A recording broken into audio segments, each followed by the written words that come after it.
Berpuasalah, niscaya anda akan menjadi orang sehat. Di bulan Ramadan enggak banyak orang sakit, tapi kalau sudah tiba bulan Syawal banyak orang sakit. Ya, hari raya kedua, hari raya ketiga sudah datang ke apotik, sudah mulai berdatangan ke rumah sakit. Silahkan cek apotik. Di bulan Ramadan sedikit orang berkunjung ke apotik, tapi tiba bulan Syawal orang berbondong-bondong ya pergi ke apotik untuk membeli obat. Kenapa?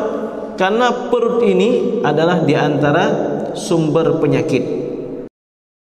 Qur'anuna nurun mubin lil 'abidin madad sinin, nurun 'ala nurin lana darb as-sa'adati kull hin. Assalamualaikum warahmatullahi wabarakatuh. Alhamdulillahirabbil alamin. Alhamdulillahilladzi hadana li hadza wa ma kunna linahtadiya laula an hadana Allah. Allahumma shalli wa sallim wa barik ala man ba'athahu rahmatan lil alamin, nabiyyina wa habibina Muhammad wa ala alihi wa sahbihi ajma'in. Amma ba'd. Dalam kitab Nasaihul Ibad yang dikarang oleh Imam Nawawi Al-Bantani, ada sebuah kalimat hikmah di sana yang patut untuk kita renungi, patut menjadi panduan dalam hidup kita. Beliau mengatakan, al-ummahat arba'. Induk dari segala induk ada 4. Yang pertama, induk dari segala obat. Yang kedua, induk dari berbagai akhlak dan adab. Yang ketiga, induk ibadat. Dan yang keempat, induk dari segala harapan dan cita-cita. Jadi ada Ummul Adwiyah, induk obat atau obat yang utama. Ummul Adab, akhlak yang paling utama. Ummul Ibadat, ibadah yang paling utama. Dan Ummul Amani, induk dari segala harapan dan cita-cita. Fa Ummul Adwiyah, induk dari atau pengobatan yang utama, ya, obat yang paling utama itu apa?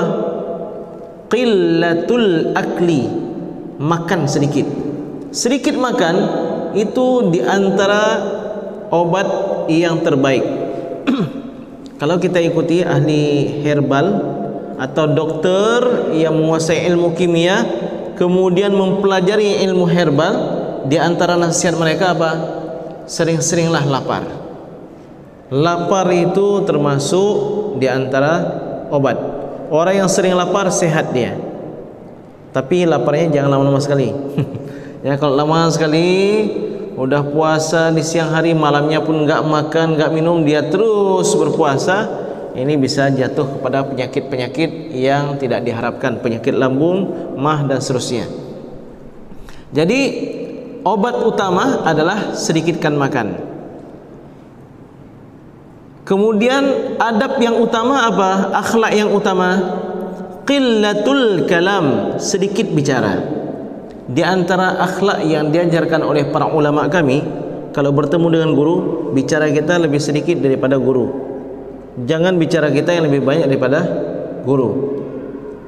Bahkan di antara adab salaf terhadap para ulama, mereka enggak berani bertanya. Enggak berani bertanya di majlis sang guru. Kenapa? Karena menjaga kehormatan dan kewibawaan sang guru. Namun ya dalam masalah bab ini enggak mesti demikian, karena banyak bertanya itu diantara kunci ilmu. Ya, ketika ada permasalahan kita enggak tahu, bertanya.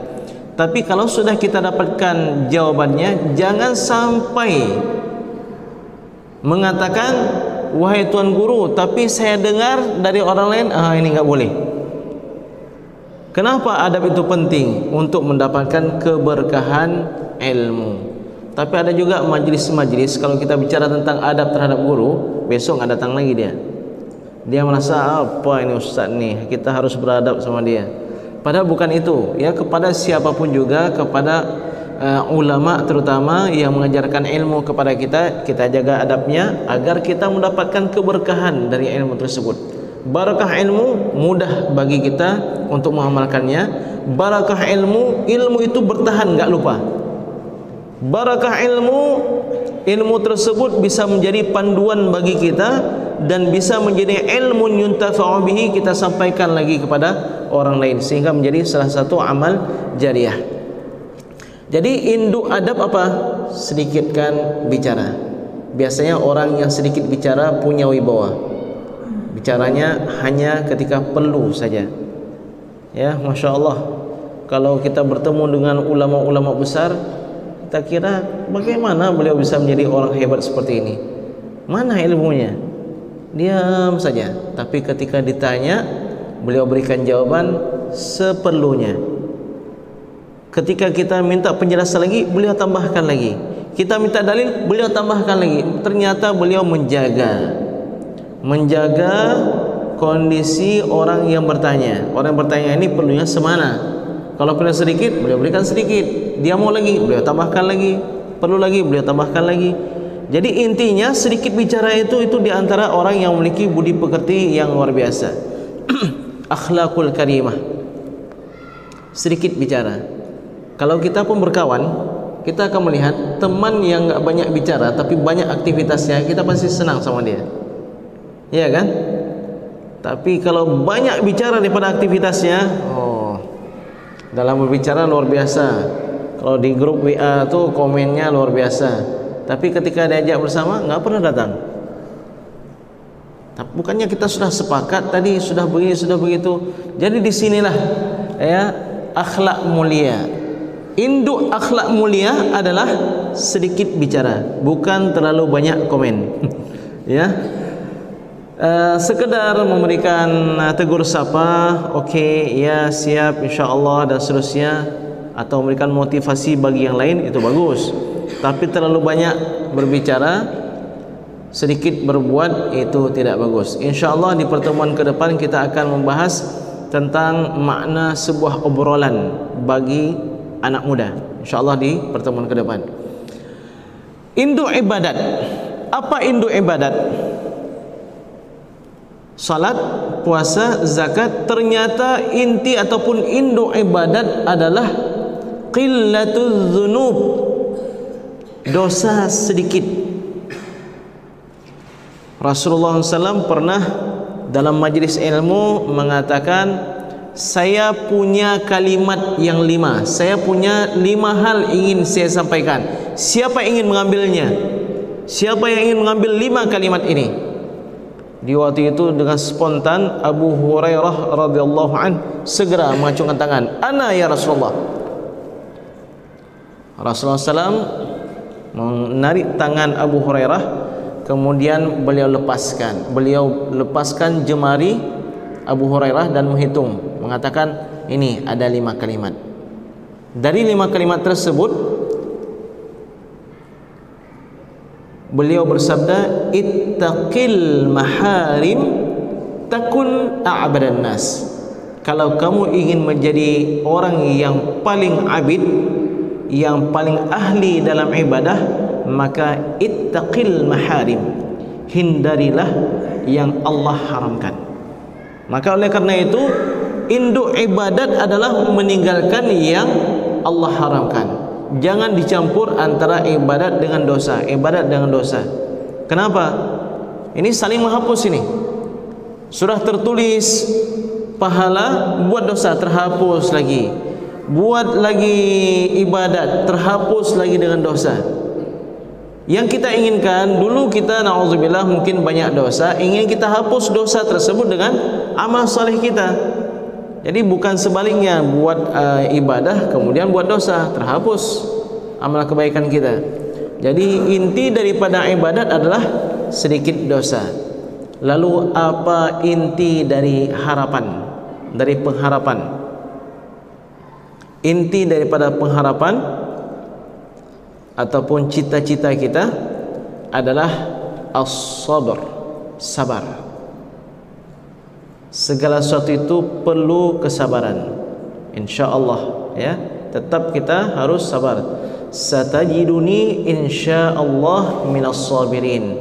Wahai ayahku, kata Ismail kecil, demi engkau tercapai cita-cita engkau, karena Allah telah memerintahkan dirimu, engkau tentu ingin melaksanakan yang Allah perintahkan, engkau akan mendapatiku insya-Allah termasuk orang-orang yang sabar. Jadi 4 induk. Apa itu yang pertama? Induk obat apa? Makan sedikit. Induk akhlakul karimah, sedikit bicaranya. Induk ibadat, sedikit dosanya. Dan induk daripada pengharapan, cita-cita kesabaran. Kita ingin menjadi seseorang yang sukses, punya cita-cita yang luar biasa. Yang harus kita lakukan adalah sabar. Tapi sabar itu bukan bermakna pasif. Kalau orang pasif itu namanya berserah diri, tidak mau berusaha. Dikatakan seseorang itu sabar, dia berusaha, dia aktif. Jadi salah kalau memahami sabar itu pasif.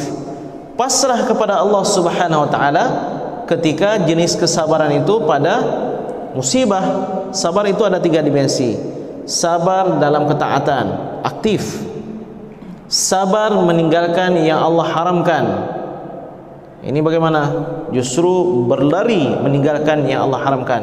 Dan yang ketiga, sabar terhadap musibah. Di sini baru kita pasrah kepada Allah Subhanahu wa taala. Jadi ingin melakukan ketaatan, ingin berprestasi di kuliah, berprestasi dalam bisnisnya dan seterusnya, kemudian dia fahami sabar itu dengan berserah diri, ini salah penempatan. Karena sabar itu ada 3 dimensi. Sabar dalam menerima musibah, ya pasrah. Kita serahkan, inna lillahi, sesungguhnya kita ini milik Allah, wa inna ilaihi raji'un, dan kepadanya kita semua akan dikembalikan.